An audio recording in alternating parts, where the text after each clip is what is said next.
السلام عليكم ورحمة الله وبركاته. إن الحمد لله نحمده ونستعينه ونستغفره ونعوذ بالله من شرور أنفسنا ومن سيئات أعمالنا. من يهده الله فلا مضل له ومن يضلله فلا هادي له. أشهد أن لا إله إلا الله وأشهد أن محمدا عبده ورسوله. يا أيها الذين آمنوا اتقوا الله حق تقاته ولا تموتن إلا وأنتم مسلمون.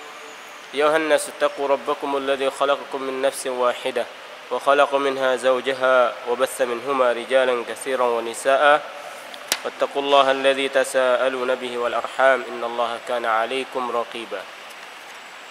يا أيها الذين آمنوا اتقوا الله وقولوا قولا سديدا يصلح لكم أعمالكم ويغفر لكم ذنوبكم ومن يطع الله ورسوله فقد فاز فوزا عظيما. أما بعد Rabbi israh li sadri wa yassir li amri wahlul 'uqdatam min lisani yafqahu qawli.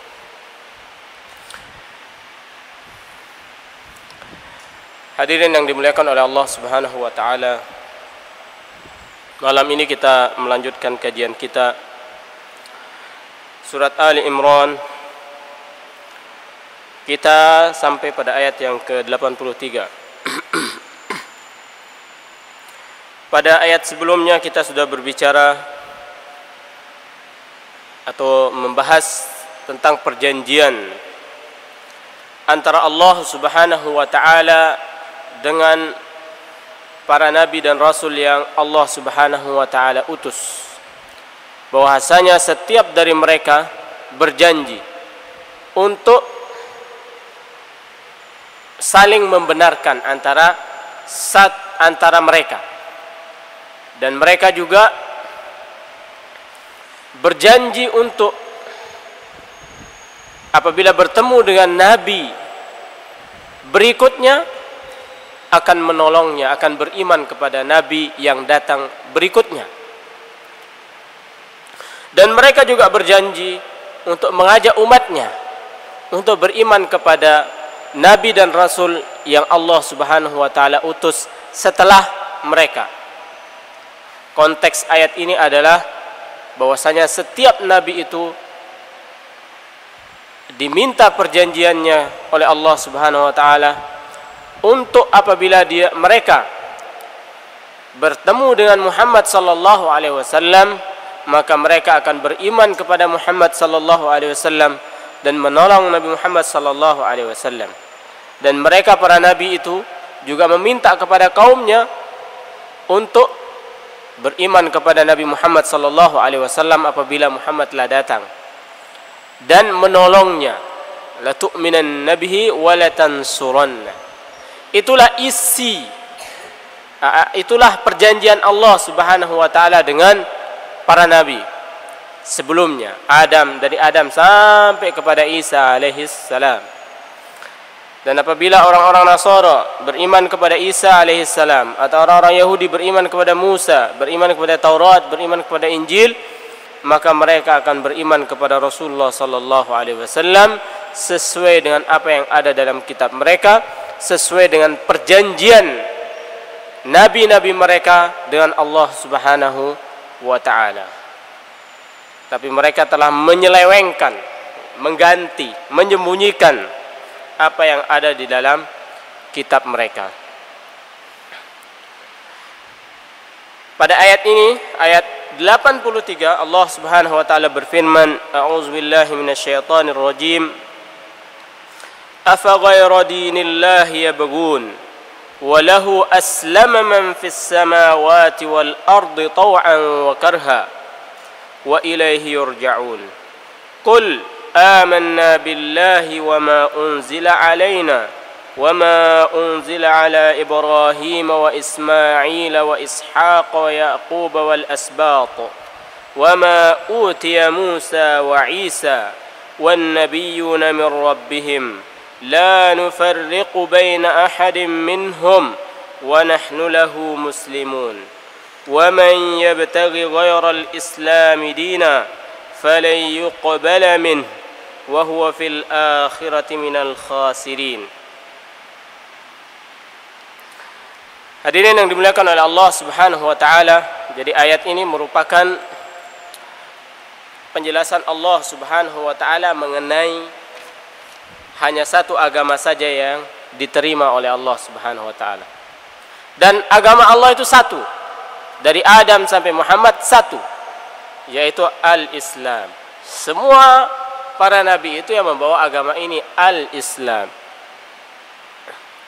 Afa ghaira dinillahi yabghun. Apakah mereka mencari agama selain agama Allah Subhanahu wa taala? Jadi afa ghaira dinillah, apakah selain agama Allah yabghun, mereka cari. Jadi didahulukan afa ghaira dinillah, apakah selain agama Allah, untuk menegaskan bahwasanya tidak boleh mencari selain agama Allah. Padahal walahu aslama man fis samawati wal ardi tau'an wa karha wa ilaihi yurja'un. Jadi bagaimana mereka mau mencari agama selain agama Allah, yaitu al-Islam? Bagaimana mereka mencari beragama, jalan hidup selain jalan hidup Islam? Padahal walahu aslama man fis samawati wal ardi taw'an wa karha wa ilaihi yurja'un. Padahal aslam, kepadanya lah aslama man fis samawati wal ard, semua yang ada di langit dan di bumi, man fis sama, semua. Aslama man, apa saja yang ada di langit-langit, wal ard, dan di bumi, tau'an wa karha, baik dia itu dalam keadaan penuh ketaatan atau terpaksa. Jadi semuanya tunduk dan patuh kepada aturan Allah Subhanahu wa taala, baik dalam keadaan baik dengan ketaatan atau dengan terpaksa. Wa ilaihi yurja'un, dan kepada Allah lah mereka akan kembali. Jadi alam jagat raya ini tunduk kepada Allah Subhanahu wa taala, kepada pencipta, baik dengan taat atau dengan terpaksa. Kalau kaum muslimin ya dengan ketaatan, artinya dengan hati, dengan iman, taat. Tapi kalau orang kafir terpaksa, dia tidak dengan iman. Dia hidup itu bukan pilihannya. Artinya dia lahir di negara ini, dia lahir melalui perempuan ini, kemudian dia mendapatkan rezeki begini, matinya nanti dalam keadaan seperti apa, itu kan bukan atas kehendak dia. Dia terpaksa tunduk kepada aturan Allah Subhanahu wa taala. Ada yang bisa keluar dari aturan Allah Subhanahu wa taala? Tidak ada. Orang kafir tidak bisa keluar dari, dia tunduk, terpaksa tunduk. Tidak dengan ketaatan, tidak dengan dengan keimanan. Orang Islam beriman hati dan raganya, sedangkan orang kafir tidak. Jadi tunduk di sini ya aturan Allah, tunduk dengan aturan Allah Subhanahu wa taala. Allah yang mengatur rezeki kita, ya. Allah yang mengatur hidup kita, jodoh kita, di mana kita mati, kapan kita mati. Allah Subhanahu wa taala yang mengaturnya. Tidak ada yang bisa keluar, semuanya. Tapi yang membedakan adalah orang Islam tunduk dan patuh itu dengan hati dan keikhlasan, dengan iman. Sedangkan mereka ingkar, tapi mereka tetap tunduk karena tidak bisa keluar dari aturan Allah Subhanahu wa taala. Siapa yang bisa keluar, menentukan kapan dia mati, dalam keadaan apa dia mati? Siapa jodohnya? Rezekinya tidak ada. Manusia hanya berusaha. Apakah semua usaha akan menghasilkan yang kita inginkan? Tidak semua. Kita berdagang, apakah kita akan mendapatkan laba? Belum tentu. Bisa jadi kita rugi. Nah, tapi kita berusaha. Itu semua adalah aturan Allah Subhanahu wa taala. Matahari juga tunduk, bumi tunduk, laut tunduk atas aturan Allah, angin, binatang dan lain sebagainya, semua yang ada. Karena kalau keluar tidak, bagaimana namanya Tuhan, ya? Allah Subhanahu wa taala Maha Kuasa, artinya tidak ada yang bisa keluar dari kekuasaannya.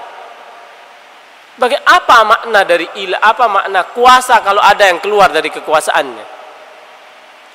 Misalnya ada penguasa ini, tapi ada yang berontak, tidak mau tunduk, kan kuasa, dia ini keluar dari kekuasaannya, bukan Tuhan. Allah Subhanahu wa taala tidak ada yang bisa keluar dari kekuasaan dan kehendak Allah Subhanahu wa taala. Itu artinya semua tunduk dan patuh kepada Allah Subhanahu wa ta'ala. Ada yang tunduk patuh taat karena iman, karena ikhlas. Ada tunduk patuhnya karena terpaksa, karena dia sebagai makhluk Allah Subhanahu wa ta'ala, terpaksa tunduk atas aturan Allah Subhanahu wa ta'ala. Jadi Allah lah yang berhak, agama Allah lah yang berhak dipeluk atau dijadikan jalan hidup. Jalan hidup artinya ya segala aspek kehidupan ya. Bukan saja sholat ibadah. Semua kehidupannya harus sesuai dengan petunjuk Allah Subhanahu wa taala. Berdagang, berpolitik, bernegara, berbangsa, berkeluarga itu harus berdasarkan petunjuk Islam, di jalan Islam. Itulah artinya kita memahami Islam secara komprehensif. Sumuliyatul Islam artinya.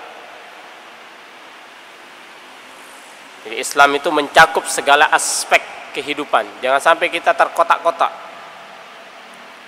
Aturan pelajaran itu tidak terkotak-kotak ya. Kita belajar biologi itu juga untuk meningkatkan keimanan kita, supaya kita bisa mendekatkan diri kepada Allah Subhanahu wa taala. Tidak terlepas dari akidah dan iman.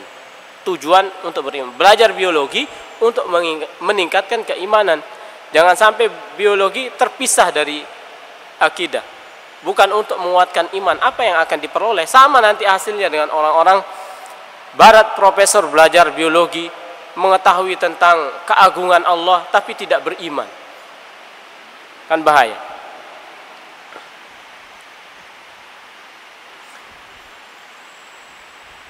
Jadi jalan Islam adalah jalan yang benar.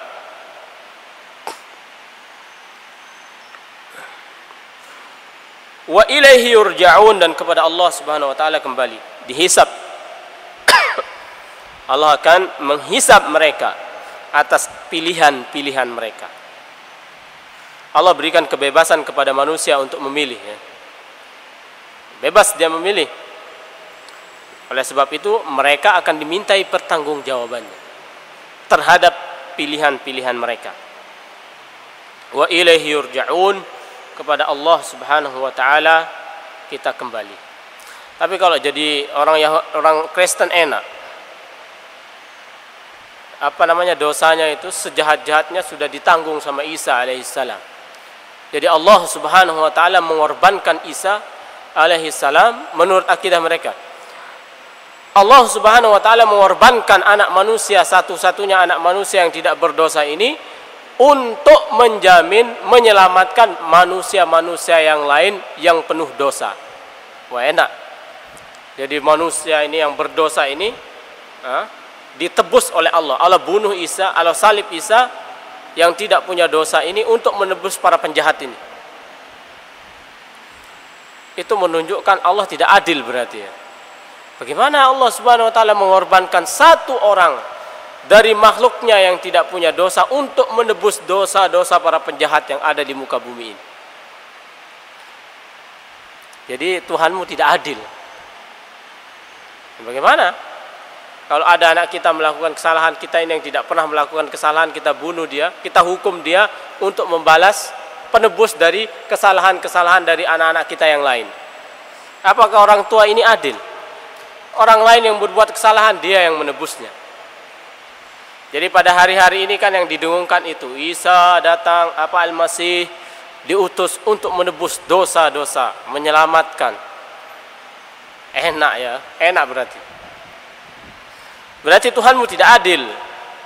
Bagaimana anak yang tidak berdosa engkau korbankan untuk penjahat-penjahat ini, para pendosa yang lain? Jadi akalnya sudah tertutup.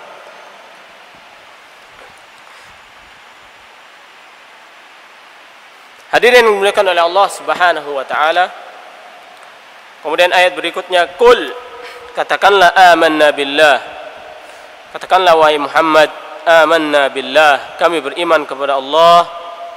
Wa ma unzila alaina. Ya, Muhammad di sini sebagai wakil ya, karena beliau adalah pimpinan dari umat ini. Wahai Muhammad, qul. Ini perintah juga bagi kita, bagi umatnya. Perintah kepada Muhammad Nabi sallallahu alaihi wasallam, perintah juga untuk umatnya karena beliau adalah qudwah. Beliau adalah nabi. Wah, ini perintah buat Muhammad, bukan perintah buat kita. Tidak bisa. Perintah buat Muhammad, perintah juga buat umatnya. Kecuali nanti ada beberapa pengecualian. Tapi secara umum perintah buat Muhammad sallallahu alaihi wasallam, perintah juga buat umatnya. Qul amanna, ini buktinya amanna. Jadi dengan menggunakan kata ganti, banyak orang kita. Amanna, kami atau kita beriman kepada Allah. Wa ma unzila alaina, beriman kepada apa yang diturunkan kepada kita, yaitu Al-Qur'anul Karim. Wa ma unzila ala Ibrahim, tidak cukup begitu, beriman juga kepada apa yang diturunkan Ibrahim. Syariatnya Ibrahim, wa Ismail, wa Ishaq, wa Yaqub. Beriman kepada itu semua para rasul itu dan syariat para rasul itu. Wal asbat, asbat anak turunan dari Yaqub yang ke-12 jumlahnya, karena orang-orang Yahudi percaya kepada mereka, kenabian mereka. Wa ma utiya Musa, dan apa yang diturunkan kepada Musa, apa yang diturunkan kepada Isa. Wan nabiyyuna min rabbihim, dan kepada para nabi yang diutus oleh Allah Subhanahu wa taala. Jadi kaum muslimin beriman kepada mereka semua ya, kepada apa yang dibawa oleh para nabi Allah Subhanahu wa taala, karena mereka bersumber dari sumber yang satu. Bahkan ditegaskan la nufarriqu baina ahadin minhum, kami tidak membedakan di antara mereka. Sama, mereka adalah utusan Allah, mereka adalah pembawa berita dari Allah, pembawa risalah Allah Subhanahu, wakil Allah Subhanahu wa taala kepada manusia. La nufarriqu baina ahadin minhum wa nahnu lahu muslimun, dan kepadanya lah kami berserah diri, tunduk dan patuh kepada Allah Subhanahu wa taala. Inilah akidah kaum muslimin. Kaum muslimin percaya kepada Isa, percaya kepada Musa. Tapi orang-orang Nasara tidak percaya kepada Muhammad sallallahu alaihi wasallam. Yahudi juga tidak percaya kepada Muhammad sallallahu alaihi wasallam. Jangankan kepada Muhammad, kepada Isa aja dia tidak percaya. Dia berusaha melakukan pembunuhan, membunuh Isa alaihissalam.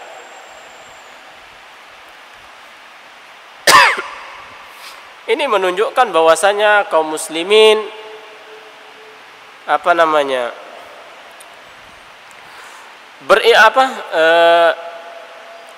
beriman kepada para rasul semuanya, kepada Isa, kepada dari Adam sampai kepada Isa alaihissalam. La nufarriqu baina ahadin minhum wa nahnu lahu muslimun. Fal mu'minun min hadhihi al-ummah yu'minuna bi kulli nabiyyin ursil wa bi kulli kitabin unzil. Kata Ibnu Katsir di sini. Jadi orang-orang yang beriman itu di kalangan umat ini beriman kepada setiap nabi yang diutus dari Adam sampai Isa, Muhammad tentunya ya. Wa bi kulli kitabin unzil, semua kitab Allah yang diturunkan baik berupa suhuf atau kitab. La yakfuruna bi syai'in min dzalik, mereka tidak kafir kepada sedikit pun dari apa yang diturunkan oleh Allah Subhanahu wa taala. Mereka beriman kepadanya. Mereka beriman kepada nabi yang diutus. Adapun syariat itu bisa beda. Dulu boleh menikahi Adam alaihissalam, awalnya Adam menikahkan anaknya silang. Itu buktinya bahwasanya syariat itu bisa dinasakh, bisa diganti. Itu syariatnya Adam. Datang Musa, misalnya datang Isa, sudah tidak diperbolehkan lagi. Karena nanti ada kaitannya tentang pengharaman orang-orang Yahudi mengharamkan daging onta dan susu onta. Karena itu diharamkan oleh Israel, Yakub alaihissalam. Lalu mereka ini menyalahkan Islam, menghalalkan daging onta dan menghalalkan susu onta. Kenapa kamu permasalahkan itu? Itu semua datangnya dari Allah Subhanahu wa ta'ala. Kenapa kamu tidak persalahkan kitabmu itu juga menasakh syariatnya Adam alaihissalam? Menasakh juga syariat mengawinkan, bolehnya menggabungkan dua saudara, dua perempuan yang bersaudara, nikah langsung. Dua-duanya, ada dua perempuan bersaudara, kita nikah. Zaman dahulu boleh. Tapi ketika zaman Isa tidak boleh. Kenapa kamu permasalahkan itu? Kamu saja sudah menasakh syariat-syariat Nabi sebelumnya. Lalu salahkah Al-Quran menasakh syariat-syariat sebelumnya? Jadi itu semua hak Allah Subhanahu wa ta'ala.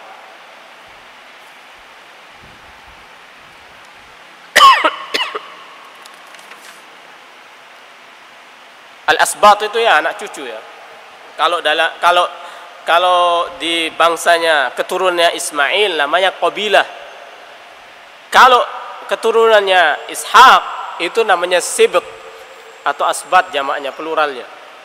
Jadi kalau bangsa Arab ini namanya qabilah, kabilah-kabilah. Kalau mereka ini namanya sibt, asbat, kelompok-kelompok ini. Ya keturunan itu. Kalau di kabilah ada Quraisy dan seterusnya. Itu kalau dari pihak Ismail. Ini dari pihak Ishaq. Yakub punya keturunan 12 asbat. Sibt itu artinya sebenarnya cucu.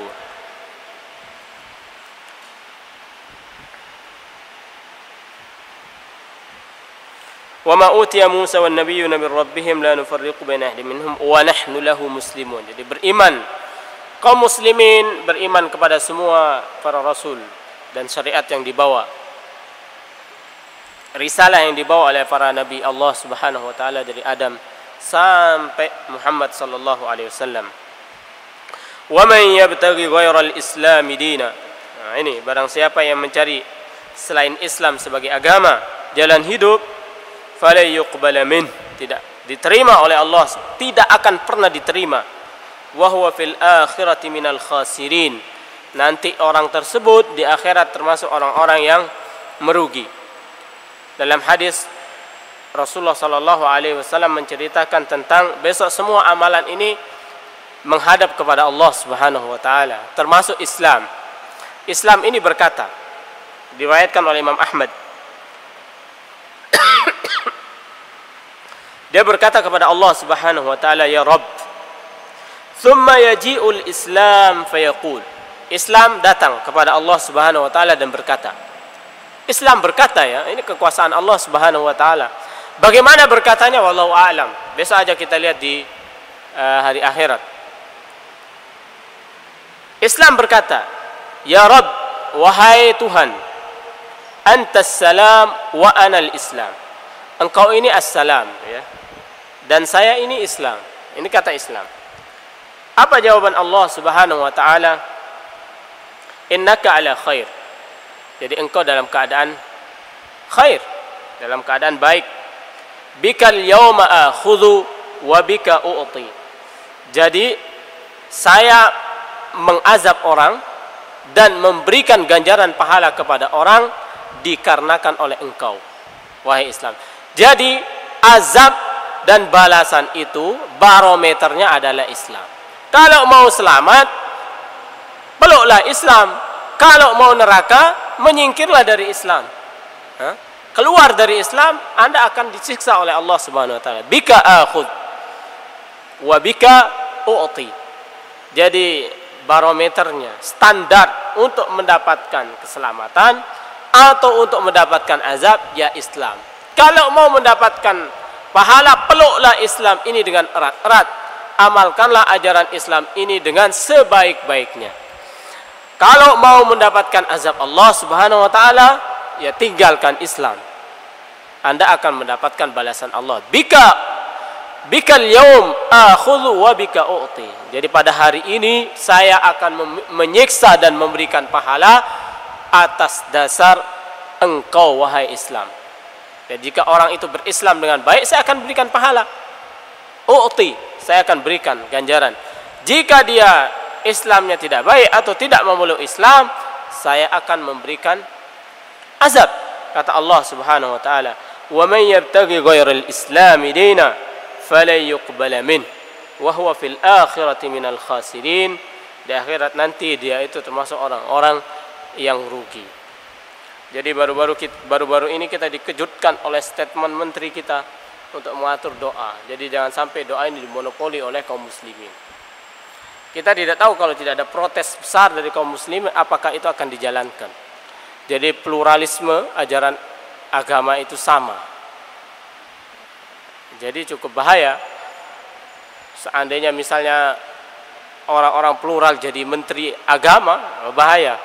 Nanti dia wajibkan, walaupun sekolah Islam nanti harus ada kewajiban untuk berdoa menurut agama yang lain. Demi toleransi, demi pluralisme, kan bahaya. Nauzubillah, semoga tidak terjadi. Saya lupa kata Kiai Ahmad Dahlan, kalau Anda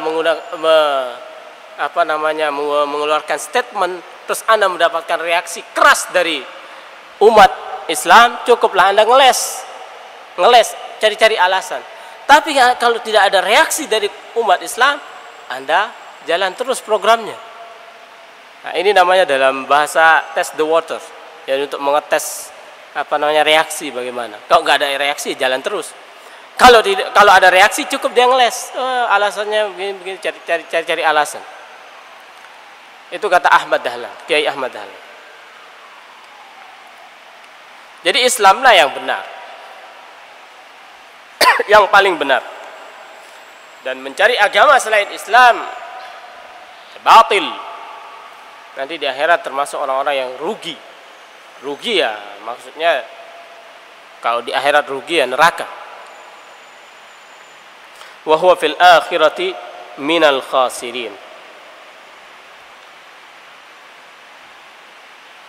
Karena ada seruan dari orang-orang bahwasanya semua agama itu sama, satu jalan, tiga agama satu Tuhan. Tetap saja Tuhannya satu, menuju jalan yang satu, cuma jalannya aja yang beda. Kita mau misalnya ke Jakarta, kita lewat jalur utara, jalur selatan, kan sampainya juga Jakarta. Itu dalilnya.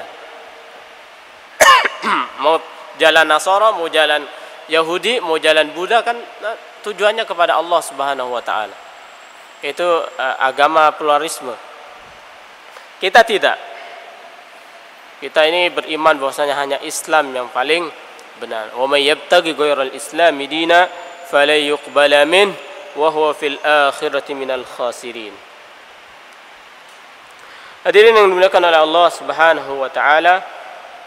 Kemudian ayat berikutnya, kaifa yahdillahu qauman kafaru ba'da imanihim wa syahidu anna ar-rasula haqq wa ja'ahumul bayyinat wallahu la yahdil qaumal zalimin. Jadi kaifa yahdillahu qauman, kalau diterjemahkan secara perkata, kaifa itu bagaimana. Bagaimanakah Allah Subhanahu wa taala akan memberikan petunjuk kepada suatu kaum yang telah kafir setelah mereka mendapatkan keimanan dan menyaksikan bahwasanya Rasul adalah benar dan telah datang kepada mereka bayinat. Tapi ahli tafsir mengatakan bahwasanya kaifa yahdil, pertanyaan di sini maksudnya untuk meniadakan. Allah tidak akan memberikan petunjuk maksudnya. Karena semua kata pertanyaan istifham, pertanyaan. Bahasa Arabnya istifham. Semua istifham, kata tanya dalam bahasa Arab itu, dalam Al-Quran, itu tujuannya bukan bertanya ingin mendapatkan jawaban. Bukan makna aslinya yang diinginkan. Karena tidak mungkin Allah Subhanahu wa taala bertanya karena dia tidak tahu. Orang bertanya kan karena tidak tahu. Di sini bukan begitu.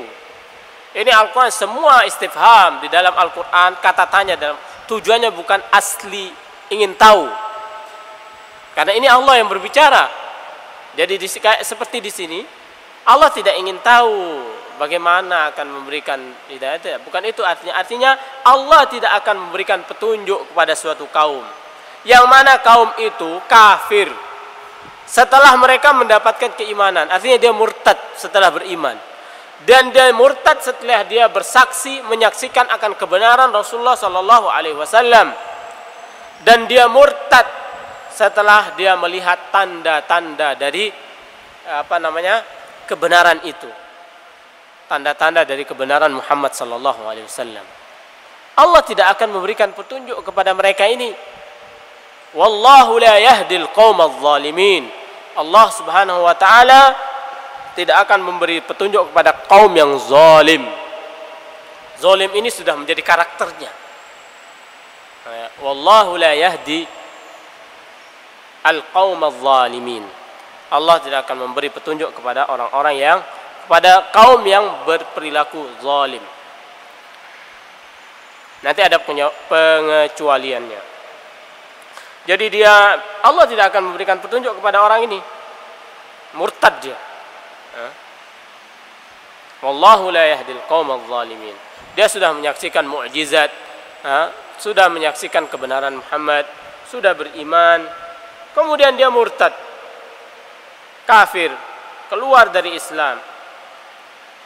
Ulaika jazaohum. Balasannya ini orang kalau mati, ulaika mereka itulah jazaohum, balasan mereka adalah laknat Allah Subhanahu wa taala, laknat malaikat, laknat manusia semuanya kepada orang tersebut. Jadi ini dosa murtad ini kayak seperti ini.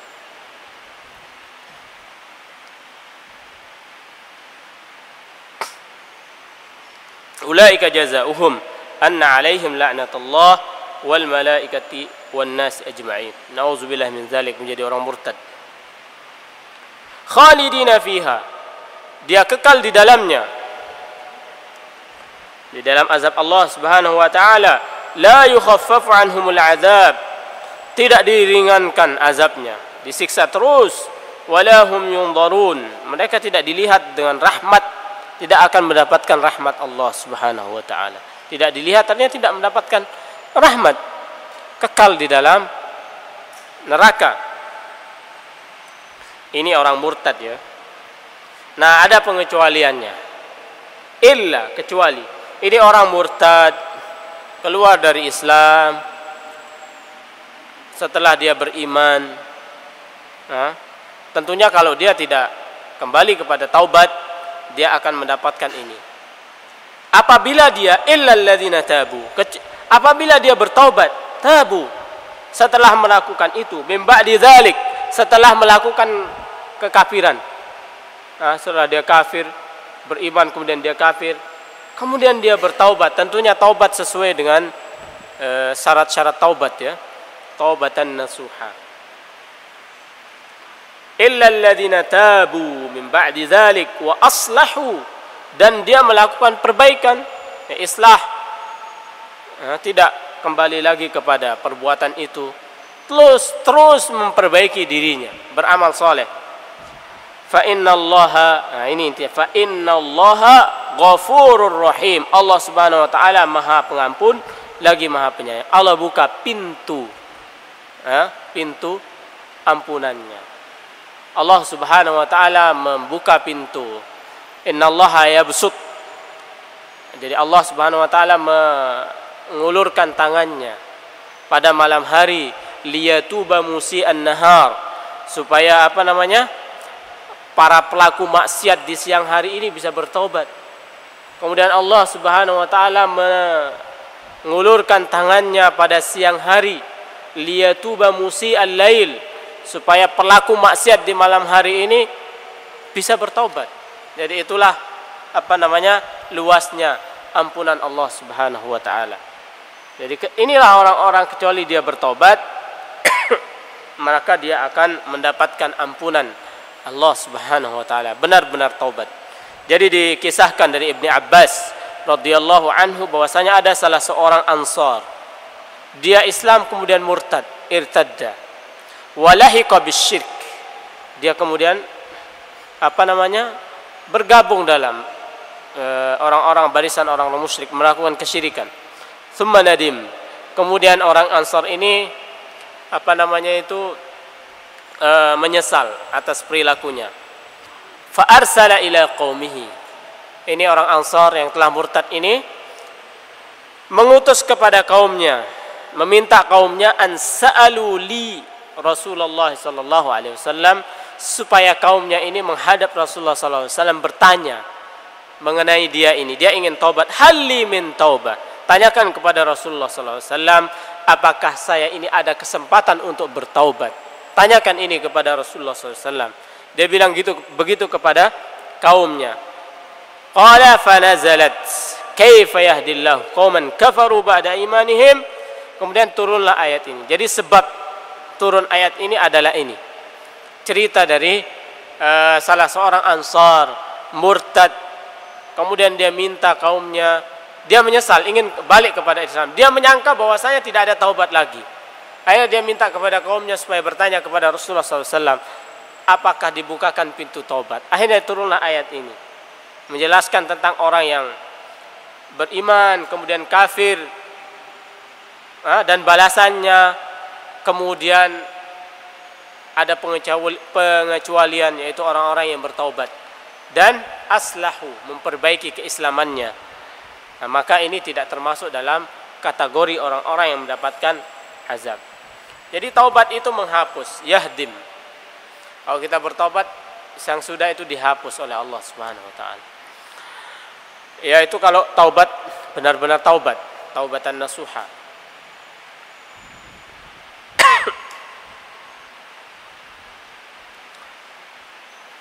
Fa inna Allaha ghafurur rahim. Allah Subhanahu wa taala Maha Pengampun lagi Maha Penyayang.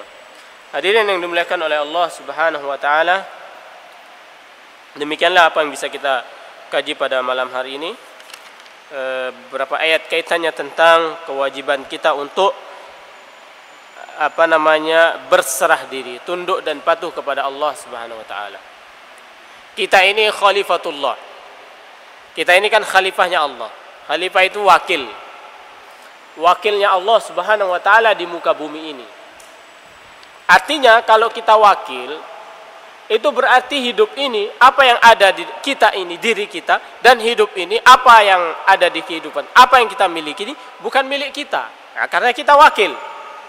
Berarti kalau kita wakil, berarti ada yang punya, yaitu Allah Subhanahu wa taala. Wakil itu harus tunduk dan patuh kepada aturan siapa? Yang memberikan wakil, yang menjadikan kita wakil. Masa wakil ini berbuat seenaknya? Kan tidak mungkin. Bukan itu. Berarti kita itu harus melakukan sesuatu berdasarkan petunjuk dari bos kita ini. Kalau kita sebagai misalnya melakukan usaha ya sesuai dengan petunjuk dia, masa sesuai dengan kehendak kita. Jadi melakukan sesuai dengan aturan hukum, aturan yang ditetapkan oleh yang menjadikan kita wakil. Kemudian kita juga melakukan sesuai dengan yang dikehendaki oleh yang menjadikan kita wakil. Nah, kita sebagai makhluk, wakil Allah Subhanahu wa taala, pendekatannya juga seperti itu. Hidup ini bukan milik kita. Kita ini juga bukan milik kita. Tangan, mata dan lain sebagainya bukan milik kita. Ini jiwa, raga, ruh dan lain sebagainya, ini juga bukan milik kita, milik Allah Subhanahu wa taala. Jadi kita di dunia ini juga harus melakukan bertindak tanduk sesuai dengan aturan Allah Subhanahu wa taala, karena Allah lah pemilik kita. Taati aturannya, kamu jangan begini, kamu harus begini. Jauhi ini, dekati ini. Nah, itu kan harus tunduk. Kemudian juga sesuai dengan apa yang dikehendaki oleh Allah Subhanahu wa taala. Jadi itulah makna dari khalifatullah fil ard. Manusia ini adalah khalifah Allah, artinya dia ya taat kepada Allah Subhanahu wa taala, tunduk. Demikian, semoga bermanfaat. Subhanakallahumma wa bihamdika asyhadu an la ilaha illa anta astaghfiruka wa atubu ilaika. Assalamu alaikum warahmatullahi wabarakatuh.